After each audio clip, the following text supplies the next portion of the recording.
धनंजय मुंडेंपाठोपाठ आता माणिकराव कोकाटे यांच्यावर सुद्धा टांगती तलवार आहे। कोर्टाच्या निकालावर कोकाटेंचं पुढचं राजकीय भवितव्य ठरणार आहे। माणिकराव कोकाटे हे कृषी मंत्री आहेत। सध्या शासकीय कोट्यातील घरं त्यांनी फसवणुकीने मिळवली असा त्यांच्यावर आरोप आहे। त्यांना 2 वर्षाची शिक्षा झालेली आहे। 50,000चा दंड ठोठावण्यात आलेला आहे। ते आणि त्यांचा भाऊ यांनी ही मुख्यमंत्री कोट्यातली घरं लाटली होती असं त्यांच्यावर आरोप आहे। नाशिक जिल्हा सत्र न्यायालयात याची सुनावणी आहे। कोकाटे यांनी त्यांना झालेल्या शिक्षेला स्थगिती मिळावी आणि शिक्षेच्या अंमलबजावणीला स्थगिती मिळावी याकरता 2 अर्ज जिल्हा सत्र न्यायालयात दाखल केलेत। कोकाटेंना झालेल्या 2 वर्षाच्या शिक्षेला स्थगिती मिळाली नाही तर त्यांची आमदारकीही रद्द होऊ शकते। त्यामुळे ते मंत्रिपदावरही राहण्यासाठी पात्र ठरणार नाहीत। आजचा निकाल काय येतो हे बघणं महत्त्वाचं आहे। माणिकराव कोकाटे यांच्या राजीनाम्याची मागणी विरोधकांनी लावून धरलेली आहे। धनंजय मुंडेंचा राजीनामा झाल्यानंतर विरोधक आज न्यायालयाच्या निकालानंतर पुन्हा आक्रमक दिसू शकतात।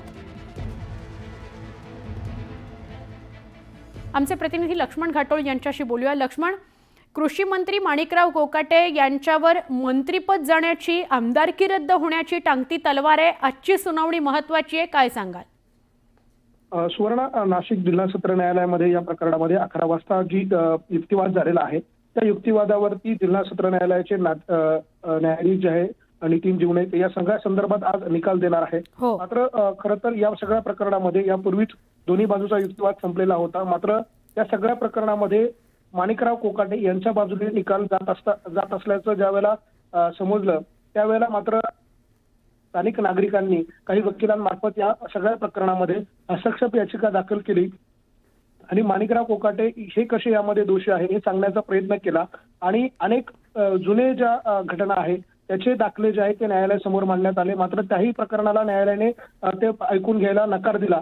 या सगळ्या प्रकरणानंतर विरोधातले जे वकील आहेत त्या सगळ्या वकिलांनी सांगितलं की आम्हाला हायकोर्टामध्ये जाण्यासाठीची मुभा मिळावी आणि त्यानंतर आपण या प्रकरणावर सुनावणी करावी। त्या सगळ्या अनुषंगानं त्या सगळ्या वकिलांना 5 तारखेपर्यंत म्हणजे आजपर्यंत हायकोर्टामध्ये जाण्याची मुदत दिलेली होती। ती मुदत आज संपणार आहे। त्यामुळे आज जर हायकोर्टामध्ये या सगळ्या प्रकरणामध्ये विरोधकांचे जे वकील आहेत त्यांचा जर स्टँड झाला नाही तर नाशिक जिल्हा सत्र न्यायालय जे आहे ते माणिकराव कोकाटे यांच्या प्रकरणामध्ये निकाल देऊ शकतं।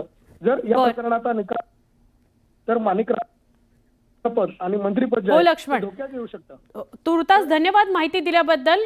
तुझा आवाज सलग आमच्यापर्यंत नीट पोहोचत नाहीये, पण आपण आता जी बघतोय बातमी ती अशी आहे की सुनावणी काय आज होते याकडे सगळ्या महाराष्ट्राचं लक्ष लागलेलं आहे। एक ब्रेकिंग न्यूज बघूया।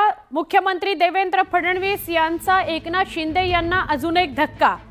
एकनाथ शिंदे यांनी सीएम असताना निवृत्त झालेले कैलास जाधव यांना जॉईंट एमडी पद MSRDC इथं त्यांची नियुक्ती केली होती।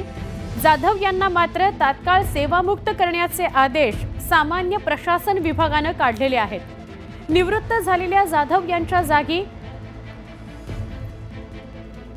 वैदेही रानडे यांच्याकडे कार्यभार देण्याचे आदेश देण्यात आलेले आहेत। MSRDC खातं सध्या एकनाथ शिंदे यांच्याकडे आहे। जाधव यांची निवृत्तीनंतर 1 वर्ष करार पद्धतीने सहसंचालक MSRDC या पदावर नियुक्ती झाली होती। आमचे प्रतिनिधी राहुल झोरी यांच्याशी बोलूया। राहुल, मुख्यमंत्री देवेंद्र फडणवीस एक असे निर्णय घेत आहेत जे त्यांच्या स्वतःच्या खात्याशी नाही तर शिंदेंच्या खात्याशी निगडित असलेले निर्णय आहेत। हा शिंदेंना धक्का आहे का? काल पत्रकार परिषदेमध्ये मात्र मुख्यमंत्री तसं काही नाकारताना दिसले।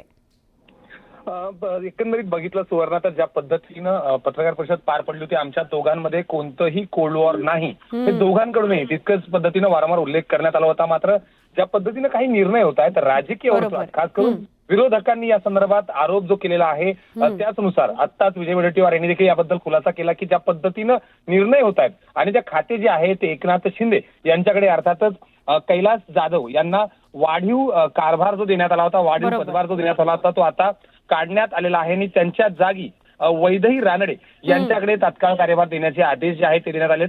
MSRDC खातं हे सध्या एकनाथ शिंदे यांच्याकडे आहे। पूर्वी देखील मुख्यमंत्री असताना आणि तत्कालीन ते खातं देखील त्यांच्याचकडे होतं। मात्र आता ही वाढीव पदभार जी आहे ती पूर्णपणे थांबवण्यात आलेली आहे। मुख्यमंत्र्यांच्या अखत्यारीत हा निर्णय घेण्यात असल्याचं कळतंय। त्यामुळं त्यांच्या खात्यातील एक जो पदभार होता तो काढून दुसऱ्यांना दिल्यानंतर राजकीय वर्तुळात पुन्हा एकदा त्याच कोल्ड वॉरची चर्चा पुन्हा एकदा वातावरण तापण्याची चर्चा या निमित्ताने निर्माण झाली आहे. सुवर्णा, नक्की धन्यवाद. आपण माहिती दिलीत त्याबद्दल. राहुल, कैलास जाधव यांना सेवामुक्त करण्याचे आदेश देण्यात आलेले आहेत आणि वैदेही रानडे यांची तिथे नियुक्ती केली जावी असे आदेश निघालेले आहेत. जॉईंट MD पदावर MSRDCच्या जॉईंट MD पदावर त्यांची नियुक्ती झालेली होती, पण आता या जागी वैदेही रानडे काम करतील. मुख्यमंत्र्यांचा हा एकनाथ शिंदेंना धक्का आहे अशा चर्चा यामुळे सुरू झालेल्या आहेत.